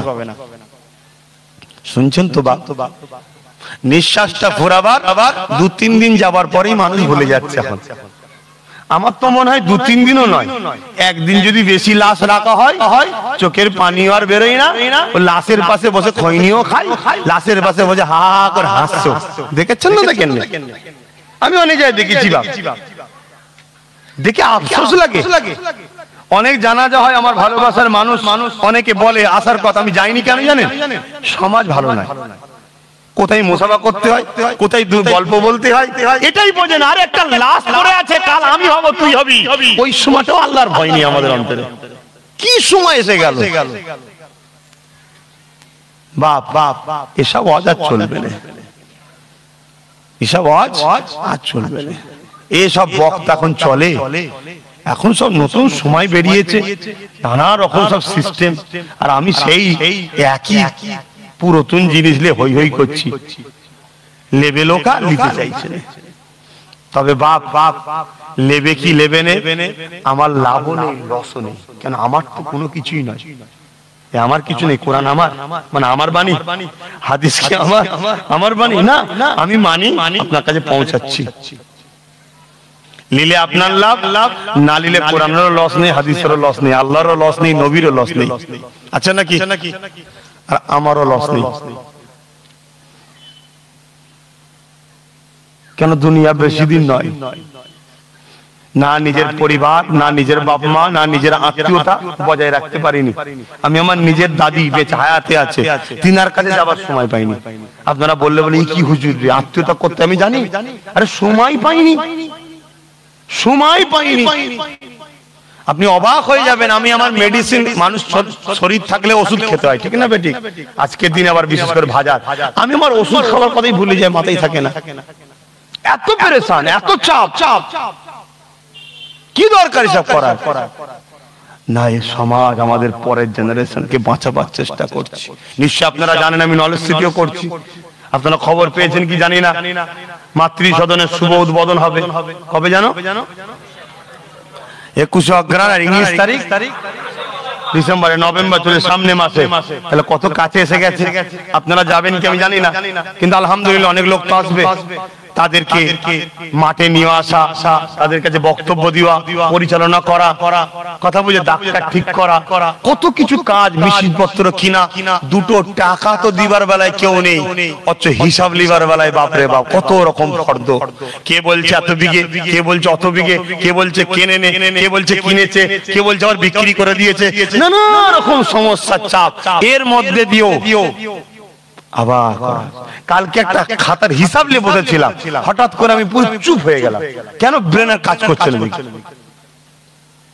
আর আজকের দিনে সব থেকে মানুষ বেশি মরছে ডিপ্রেশন, কঠিন চিন্তায়।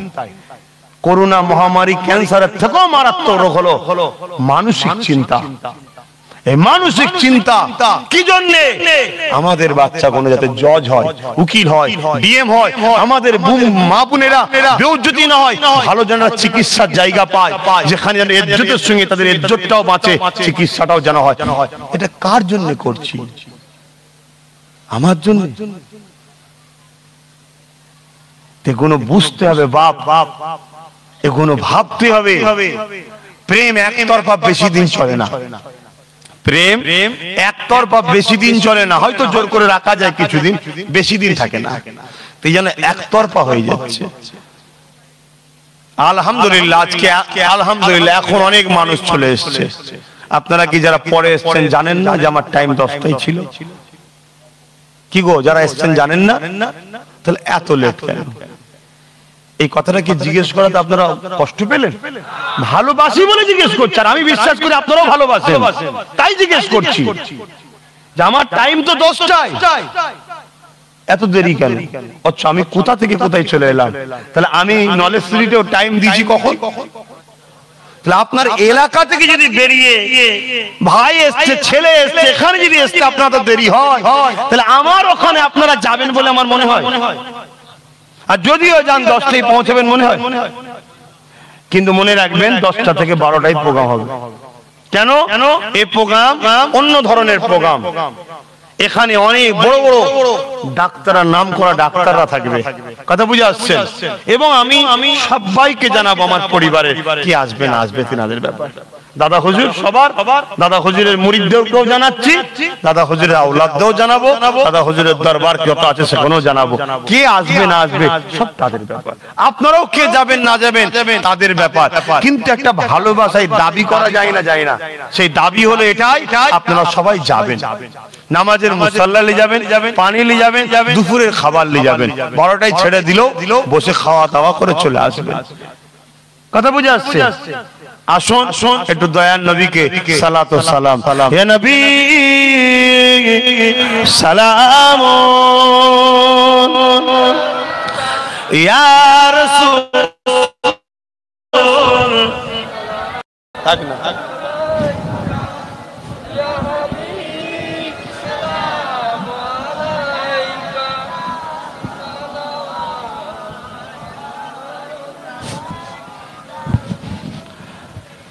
এই যে দাঁড়িয়ে সালাম দেওয়া হয়, এই দাঁড়িয়ে সালাম দেওয়াটা, সালাম তো দিতেই হবে, কোরআনের হুকুম।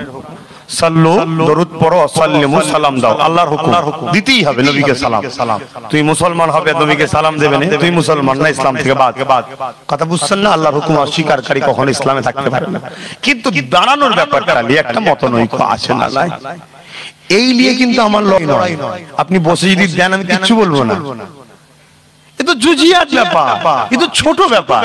আমার ভালো লাগে আমি দাঁড়াই, আপনি বসে দেবেন, কি হয়েছে? অসুবিধে কোথায়? অসুবিধে এটা নিয়ে নয়, অসুবিধে হচ্ছে আমার রাসূলের প্রেম নিয়ে।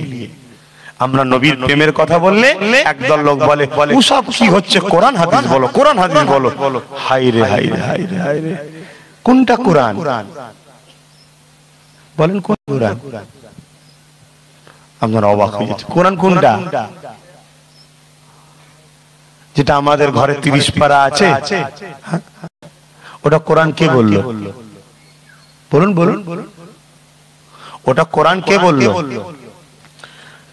সূরা ফাতিহাটা, সূরা বাকারা, এগুলো কি কোরআন তো নাকি? এগুলো কোরআন কে বললো? জোরে বলে, এই কথাটা বলতে পারছেন না সাহস করে। আরে নবী বলেছে।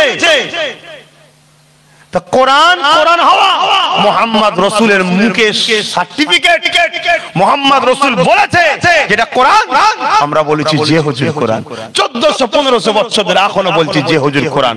নবী বলেছে ফেরেশতা আছে, আমরা দেখিনি, আমরা বলছি যে হুজুর আছে। নবী বলেছে জান্নাত আছে, আমরা দেখিনি, আমরা বলছি যে হুজুর আছে। নবী বলেছে আল্লাহ আছে, আমরা দেখিনি, আমরা বলছি যে হুজুর আছে। নবী বলেছে কিয়ামত হবে, আমরা দেখিনি, আমরা বলছি যে হুজুর আছে। নবী বলেছেন বিচার হবে, আমরা দেখিনি, আমরা বলছি যে হুজুর হবে। নবী বলছে জাহান্নাম আছে, আমরা দেখিনি, আমরা বলছি যে হুজুর আছে। নবীর মুখটা যা বলেছে এটা মেনে নেওয়ার নাম ঈমান, নবীর মুখের কথাকে কেটে দিবার নাম হলো বেঈমান। কথা বুঝে আসছে না? নাই। তাহলে সেই নবীর কথা, এটা কোরআন, জালিকাল কিতাব লা রাইবা ফি, বাবা এটা কোরআনের কথা, যার মধ্যে ভুল তো দূরের কথা, কোনো সন্দেহ নাই। আমরা বলেছি যে হুজুর এটা কোরআন। নবী বলেছে আলহামদুলিল্লাহি রাব্বিল আলামিন আর রহমানির রহিম, এটা কোরআন, আমরা বলছি যে হুজুর কোরআন। নবী বলেছে কুল আউযু বিরাব্বিন নাস মালিকিন নাস ইলাহিন নাস, এটা কোরআন, আমরা বলেছি যে হুজুর কোরআন। নবী বলেছে আলিফ লাম মিম জালিকাল কিতাব লা রাইবা ফি, আমরা রাসূল বলেন কোরআন, আমরা বললাম যে হুজুর কোরআন। নবী বলছেন আর রহমান আল্লামাল কোরআন খালাকাল ইনসান আল্লামাহুল বায়ান, নবী বললেন কোরআন, আমরা বললাম যে হুজুর কোরআন। তাই তো নাকি? আর না আল্লাহ আপনার কাছে এসে বলেছে এটা কোরআন। তাহলে যে মুখটার কথাকে বিশ্বাস করে মেনে নেওয়া হলো ঈমান, আর অবিশ্বাস করে ছেড়ে দিবার নাম হলো বেঈমান। সেই নবীর জাত, সেই নবীর আদব, সেই নবীর প্রেম তাহলে কতটা হওয়া দরকার? আজকে আমাদের কমন সেন্স এইটুকু তো জ্ঞান থাকা দরকার। আজকে যখন একটা অমুসলিম কেউ রাজনীতির রুটি শাকার জন্য, হিন্দু মুসলমান দাঙ্গা লাগার জন্য নবীর শানে কিছু বলে, আমরা রোড বন্ধ করে লাখো মুসলিমকে কষ্ট দিই, তাদের বিরুদ্ধে আন্দোলন করি। করুন আন্দোলন, 100 বার আমিও করেছি, কিন্তু আপনার আন্দোলনের স্টাইল, তারা সাকসেসফুল হয়ে যায়। যারা সাকসেসফুল হতে চায় তাই সব ফালতু কথা বলে, তারা সাকসেসফুল হয়ে যায় আপনার আন্দোলনে।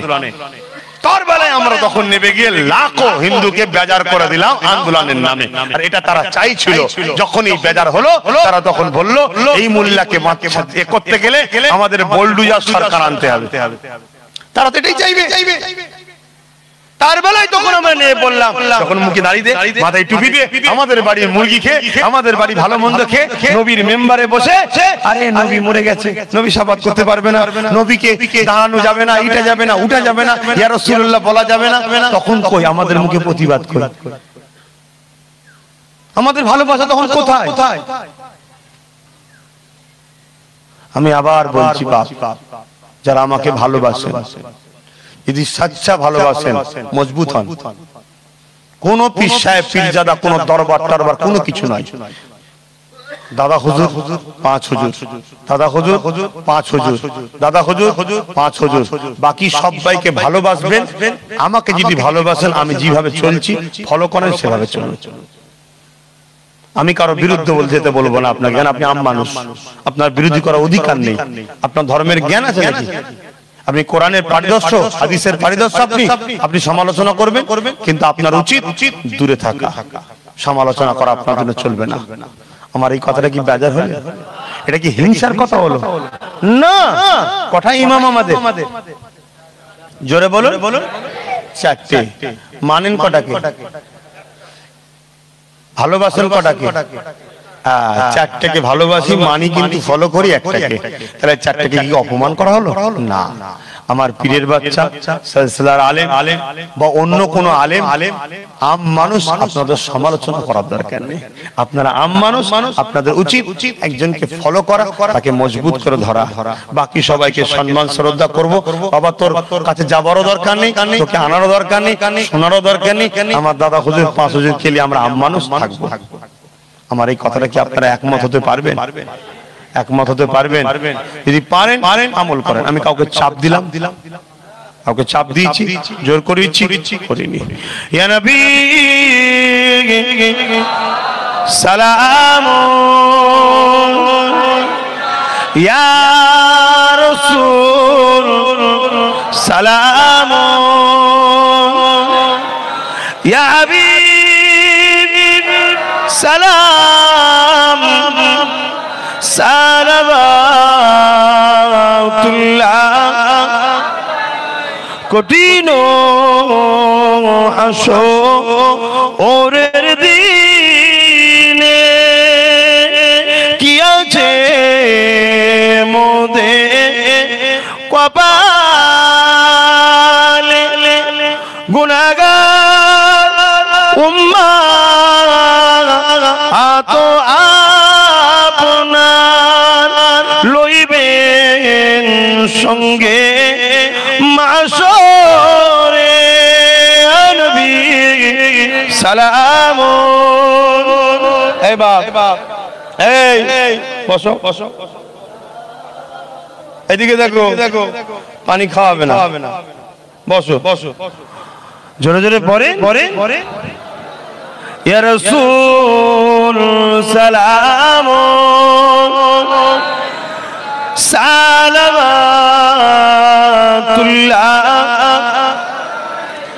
জিবরাইল দিলে যে আওয়াজ, খুলে দাও আসমানের দুয়ার, এসেছে নবী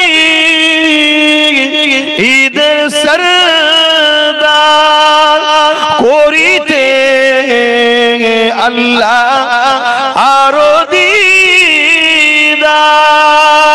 নবী সালাম, ইয়া রাসূল সালাম, ইয়া হাবিব সালাম, সালাওয়াতুল্লাহ। সকলে বসেন। ইয়া রাব্বি সাল্লিম। বালাগাল উলা বিকামালিহি, কাসাবাত দুজা বিজামালিহি, হাসানাত জামিউ সালিহি, সাল্লু আলাইহি ওয়া আলিহি। আল্লাহুম্মা সাল্লি আলা সাইয়্যিদিনা মাওলানা মুহাম্মদ ওয়া আলা আলি সাইয়্যিদিনা।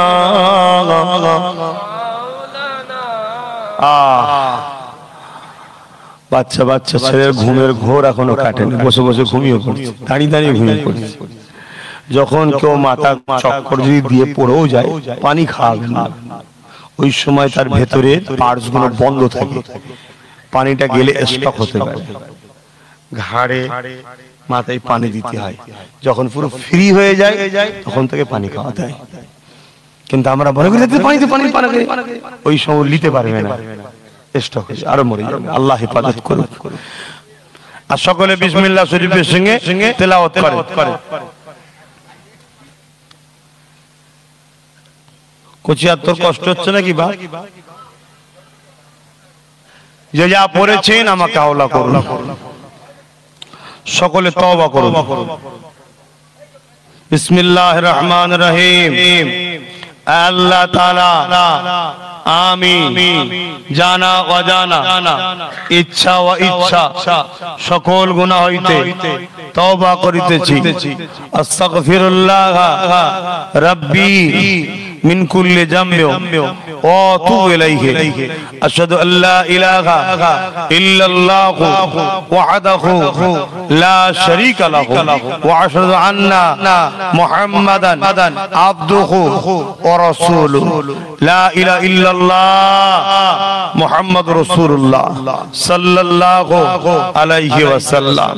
আমার কথাবার্তা ব্যবহারে ভাষাতে কেউ কষ্ট যদি পেয়ে থাকেন আল্লাহর রাস্তায় মাফ করে দেবেন। আসো আল্লাহ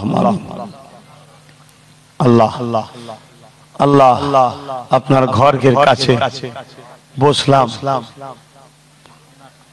8 খতম কোরআন শরীফ তেলাওয়াত আছে। সব খাটাখাটনির মানুষ, সকালে উঠে হয়তো বাজার টাজার করার ব্যাপার থাকে, এটা সেটা থাকে, সব মিটিয়ে টিটিয়ে দিয়ে যাক লাস্ট মুহূর্তে সব এসে হাজির হয়েছে। আল্লাহ কমসে কম দোয়াই তো শরীফ হয়ে গেছে। যা শেষ ভালো তার সব ভালো। তবে দিনের কিছু কথা বললাম, যারা শুনলো আল্লাহ, যারা শুনতে পারলো না উভয়কেই শামিল আমাদের একসাথেই করে নেন। তবে সবাইকে আগামী দিন আসার, একসাথে বসার, দিনের আলোচনা শোনার মন মানসিকতা তৌফিক দান করুন আল্লাহ। সবাইকে আপনার প্রেমিক, আপনার নবীর প্রেমিক, কোরআন সুন্নাহর প্রেমিক, দ্বীন ইসলামের প্রেমিক, আহলে সুন্নাত ওয়াল জামাআতের আকীদার উপরে সবাইকে বেঁচে থাকার তৌফিক দিন আল্লাহ। ঈমানের সঙ্গে মরণ নসিব করবেন আল্লাহ। এই মাহফিলে যে যা দান করেছে দানকে কবুল করুন আল্লাহ। আল্লাহ আমাদের এই টোটাল কর্মকাণ্ডে হুরফরাশ আহলে সুন্নাত ওয়াল জামাতের ছেলেরা করে। আল্লাহ এই মসজিদে একদিন মাহফিল হয়েছিল, সর্বপ্রথম লকডাউনের পরে মসজিদে মাহফিল করেছিলাম আমি। আজকে সেই মসজিদের সামনের ময়দানে মাহফিল হলো। আল্লাহ হাজার হাজার মানুষ যারা এসেছে প্রত্যেকের আশা বসাকে আপনি কবুল করেন আল্লাহ। সংগঠনের ছেলেগুলো গ্রামের আব্বাদের, মায়েদের, গ্রামবাসীদের সহযোগিতা নিয়েছে। বাড়ির দোরের গোড়ায় দাঁড়িয়েছে, বাড়িওয়ালারা অর্থ দিয়েছে। যা বাবা কোরআনের মাহফিল কর, প্রত্যেকের দানকে আপনি কবুল করে নেন। আজকে এই মাহফিলও যে যা পেরেছে দিয়েছে, প্রত্যেকের দানকে আপনি কবুল করে নেন আল্লাহ। আপনার নবী, আপনার দ্বীন, আপনার তাওহীদ, আপনার হাবিবের রিসালাত, আপনার কোরআন, আপনার দ্বীনের জন্য হক না হকের কিছু আলোচনা, অর্থাৎ হকের পক্ষে না হক থেকে দূরে থাকার জন্য, না হককে চিনানো ও দূরে থাকার জন্য দাওয়াত কিছু কাজ করলাম, কিছু বললাম। আল্লাহ আমার এই কর্মকাণ্ড আলোচনাকে আপনি খুশি হয়ে যান, কবুল করে নেন আল্লাহ। আমাদেরকে হকের উপরে রাখেন। এসব মিলে গিয়ে সাথে থাকে সর্বপ্রথমে সালাম আকায়ে নামদার মুফাকে মৌজুদাত সাইয়্যিদুল মুরসালিন রাহমাতাল লিল আলামিন দরবারে সবটুকু পৌঁছে দি। হুজুরের আলা ওলাদ আম্মাজান সাহাবে کرام সাহাবীগণ, হুজুরের পরিবার সাহাবা হুজুরের পাক সবটুকু পৌঁছে দিন। কারবালা শহীদান হুজুরগণের পাক সবটুকু পৌঁছে দিন। ইমামে হাসান হোসেন হুজুরের পাক সব পৌঁছে দিন। চার পিরানে বিচার ইমাম হুজুরের পাক সব পৌঁছে দিন। সুলতান গরিবে নওয়াজ খাজা মুঈনুদ্দিন চিশতি আজমিরি হুজুর পাক সব পৌঁছে দিন। আল্লাহ তাআলা জেনার ওসিলা করে পূর্ব ভারতের মানুষ দিন পেয়েছে, শরিয়াত পেয়েছে, মসজিদ পেয়েছে, মাদ্রাসা পেয়েছে, টুপি পেয়েছে, জুব্বা পেয়েছে, দাড়ি পেয়েছে। আল্লাহ আপনার কোরআনের শিক্ষা পেয়েছে, আপনার হাবিবের সুন্নতের শিক্ষা পেয়েছে।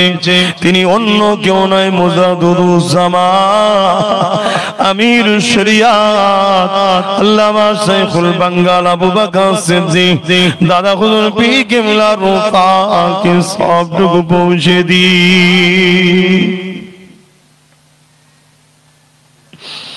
দাদা পীরের পাঁচ কলিজার টুকরা খলিফা হুজুর রূপাকে সবটুকু পৌঁছে দি। আল্লাহ তাআলা तमाम বিশ্ব নবী সিদ্দিক সাদা সলিহ আরিফুল্লাহ হুজুর যে পথে রুহের সবটুকু পৌঁছে দি। আল্লাহ আমার মুজাদ্দিদ জামানের প্রত্যেকটা বাচ্চাদেরকে নেক হায়াত দান করুন, দিন ইসলামের জন্য মিলে মিশে সাদা পীরের রেখে যাওয়া কোরআন সুন্নাহর রাস্তা অনুযায়ী আকীদাত অনুযায়ী চলা তৌফিক দিন। আমার মুজাদ্দিদ জামানের খলিফাদের বাচ্চাদেরকে নেক হায়াত দান করুন, লোভ লালসা থেকে ফিরে নায়ের পক্ষে মুজাদ্দিদ জামানের সিলসিলা খিদমত করা তৌফিক দিন। মুজাদ্দিদ জামানের সিলসিলা যত উলামা হযরত হাফেজে কোরআন ইমাম শাহ হযরত রয়েছেন সকলকে নেক হায়াত দান করুন, সকলকে মিলেমিশে এই হক সিলসিলা আহলে সুন্নাত ওয়াল জামাত এই কোরআন সুন্নাহর আকীদা মাসলা মানুষের কাছে পৌঁছে দিবা তৌফিক দিন। আয় আল্লাহ তাআলা সবার সাথে আমি গুনাহগার, আমার অন্তরে শান্তি দিন আল্লাহ, আমার মনে সবর দিন আল্লাহ, আমার মনে ধৈর্য দিন আল্লাহ। আমি বড় দুর্বল, আমি বড় কমজোর, কখনো কখনো সহ্য করতে আর পারি না। মালিক সবর দিন, ধৈর্যের সাথে আমার দাদা পীরের মুরিদদের কাছে আহলে সুন্নাত ওয়াল জামাত কোরআন সুন্নাহ শিক্ষা পৌঁছে দিবা তৌফিক দিন। আল্লাহ তাআলা এই অসহায় মানুষগুলোর জন্য যেভাবে লড়াই করছে আল্লাহ, এই লড়াইকে আপনি কবুল করে নিন আল্লাহ, এই লড়াইয়ে আপনি আমাকে কামিয়াবি দিন আল্লাহ। আল্লাহ পাক এদের পাশে দাঁড়িয়ে দুনিয়া আখিরাতের কল্যাণের রাস্তা দেখিয়ে দিবার ব্যবস্থা করে দিন আল্লাহ। আপনি আমার নলেজকে কবুল করে নিন আল্লাহ। জীবনে শেষ আচ্ছা মালিক কি করে করব আমি ভেবে পাচ্ছি না। মালিক যতটুকু যা দেন তার মধ্যে থেকে যতটুকু পারি খরচ করি। মানুষ আমার পাশে দাঁড়িয়ে যে খরচ করেছে আল্লাহ, স্বপ্ন তো অনেক বড়, আমার কাছে আপনার কাছে কিছুই তো নয় আল্লাহ। আপনি আমার মুর্শিদ কিবলার নামে ওই নলেজ শ্রী জ্ঞানের শহরকে আপনি কবুল করে নেন আল্লাহ। মহান কাজে যারা প্রতি বছরে 100 টাকা 10 টাকা করে যখনই ডাকবো নিয়ে যাবে বলেছে, নিয়ে গেছে আগে আল্লাহ তাআলা এদের মেহনতকে কবুল করবেন, দানকে কবুল করবেন। বিল্ডিং এ গাঁথনি হয়ে গেছে আল্লাহ, যারা চলে গেছে এদের মধ্যে কবরের সওয়াব দেবে, যারা বেঁচে আছে দুনিয়ায় সুখে শান্তিতে রাখবে। যতদিন প্রতিষ্ঠান থাকবে আল্লাহ ততদিন সওয়াব মিলাতে থাকবে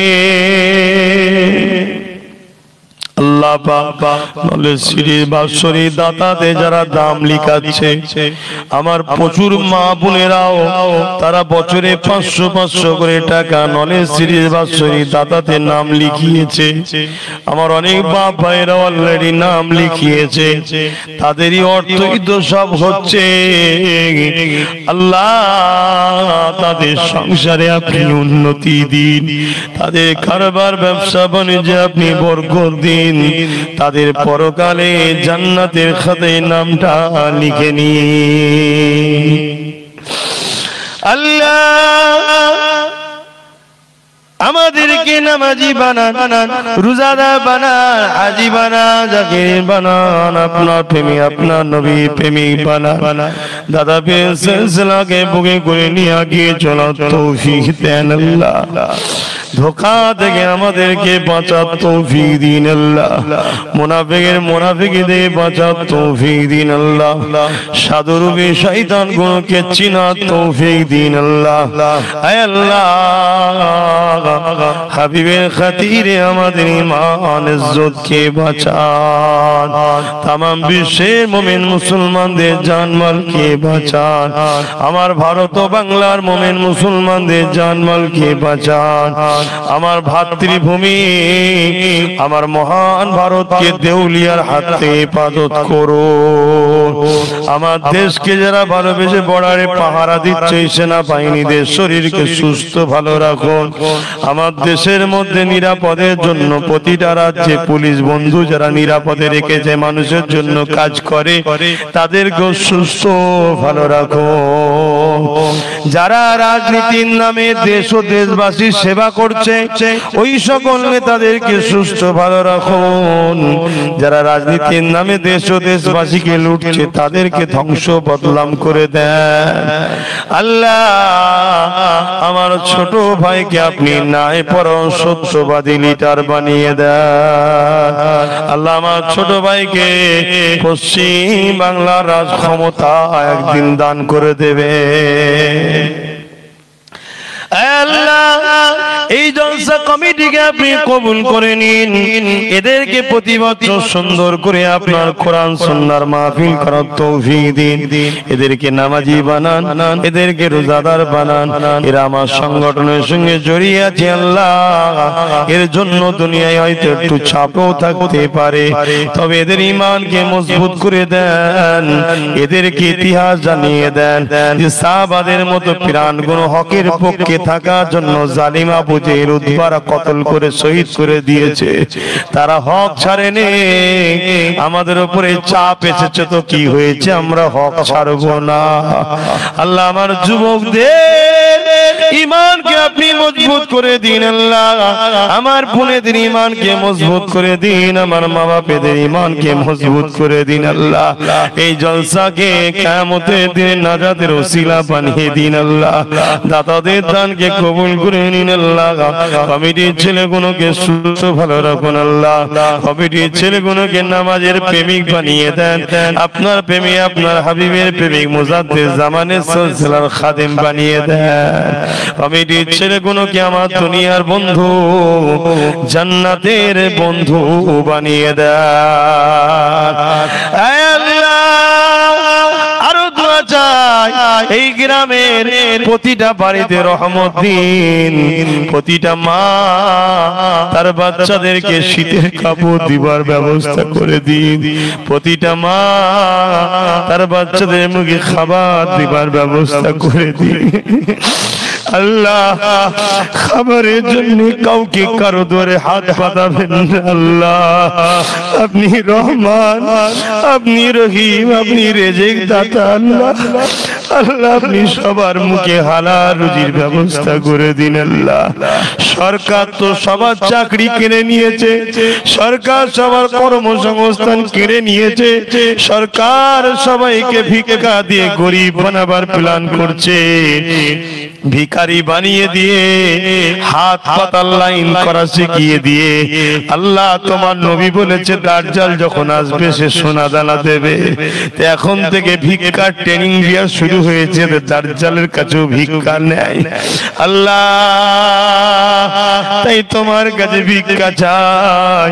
আমার নবী পাকের প্রেমিক গুণর সংসারে গায়েবী রুজি দাও আল্লাহ। আল্লাহ এরা যেন ভিক্ষা না নাই আল্লাহ। আল্লাহ এদেরকে গায়েবী রুজি দাও আল্লাহ। আল্লাহ রাজনীতির নামে মুসলমানদের মাদ্রাসা গুলোকে মিটিয়ে দেওয়া হচ্ছে। রাজনীতির নামে মুসলমানদের আজানের বিরুদ্ধে কেস করা হচ্ছে, রাজনীতির নামে মাদ্রাসা মসজিদ গুলোকে ভেঙে দিবার প্ল্যান হচ্ছে, রাজনীতির পাওয়ার ইসলামকে মিটিয়ে দিবার প্ল্যান চলছে। আমাদের ঘরের ছেলেরাই বোঝে না, তাদেরকে ভোট দিয়ে ক্ষমতায় আনছে। আল্লাহ আমার ছেলেদেরকে ভাইদেরকে আপনি হিদায়াত করেন, ওই সকল ইসলামের দুশমনদের থেকে মুখ ফিরিয়ে নিবার তৌফিক দেন। ربنا ظلمنا أنفسنا وإن لم تغفر لنا وترحمنا لنكونن من الخاسرين آمين آمين آمين برحق كلمة لا إله إلا الله لا إله إلا الله لا إله إلا الله محمد رسول الله